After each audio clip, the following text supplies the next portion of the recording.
Nancy Mace says Biden-Harris admin taking advice from foreign governments on how to control speech. Wow, wow, wow. We are living in perilous times where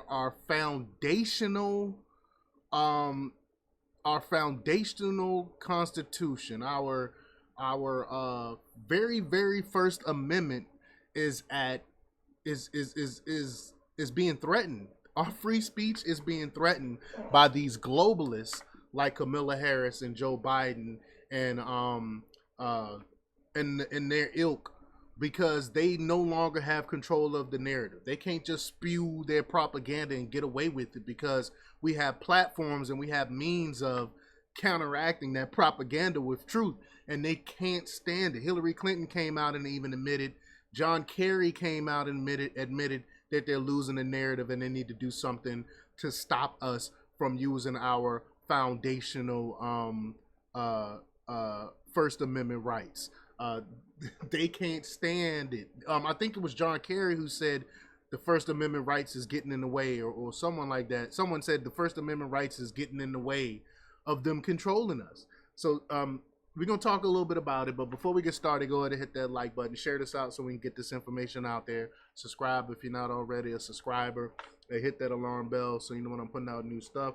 Also, check out my link tree in the description. It has a link to my Patreon. That's where I talk about things that I can't talk about here.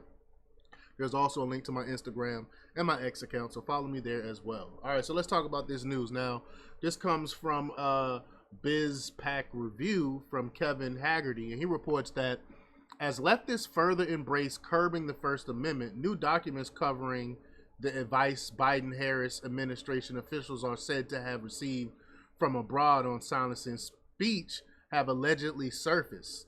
The Twitter files and House investigations have covered some of the efforts to expose alleged collusion between big tech, big pharma, and government entities to censor and suppress the free flow of information. Now, a Freedom of Information Act lawsuit reveals the details of a presentation from a meeting between the incumbents, National Security Council, and the United Kingdom's Counter Disinformation Unit about disinformation, as South Carolina Rep. Nancy Mace introduced legislation to prohibit U.S. taxpayer dollars from funding governments that violate their citizens' rights to free speech. And good for her for doing that. Now, this is crazy. And then they come out and say, "Oh, we're not trying to censor your free speech." That is a lie. They're trying to come up with a way to censor our free speech.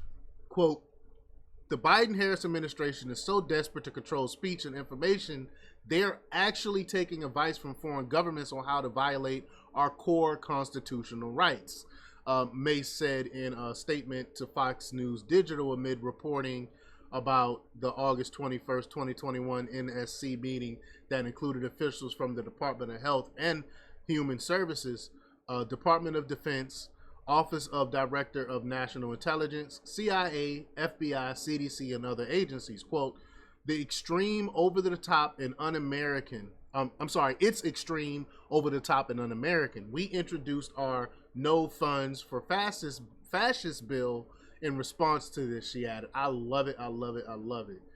And she tweeted out, "History proves censorship harms." That is a fact. That is a fact. First they try to take away your right to free speech, and then they take away your right to defend yourself, your Second Amendment rights. These are what most countries do, most despot countries. This is how they implement their tyranny. Details on the slides obtained via the FOIA request from American First Legal included laying out how officials from the UK had impacted disinformation around elections. Quote, we've previously stood up an operation response to counter disinformation during the 2019 European elections, the 2019 UK general election, and the local and devolved UK elections in May of this year. Whether it's elections misinformation or COVID-19 disinformation, you can trace these actions to a web of international NGOs pushing to police free speech, whatever the cause of the day might be, explained America First legal counsel Michael Ding to Fox News Digital. The gaslighting the pro-censorship side engages in is ridiculous. The conservative watchdog group obtained the details of the meeting as part of their 4-year lawsuit against the Centers for Disease Control and Prevention, and they represented only a portion of the hundreds of pages of documents obtained. Among the recommendations, the slide spoke to regulating the policies of tech companies on so-called mis- and disinformation that would result in fines and penalties for violations, i.e., Twitter or X. They can't stand X. They can't stand Elon Musk. How dare Elon Musk give the American people the freedom to express their feelings and their thoughts? How dare he do that without curtailing or moderating that said expression? But quote, the duty of care will require companies to address harm to individuals on their online platforms, including misinformation and disinformation, one of the slides contended. But you got to understand, I say time and time again, we have a right to be misinformed and disinformed. That's what the First Amendment is. But there's no clear definition on misinformation and disinformation. Basically, misinformation and disinformation is whatever the government says. Whatever goes against the government narrative, they consider disinformation and misinformation. And that is not what the First Amendment is about. The First Amendment, you have a right to express how you feel.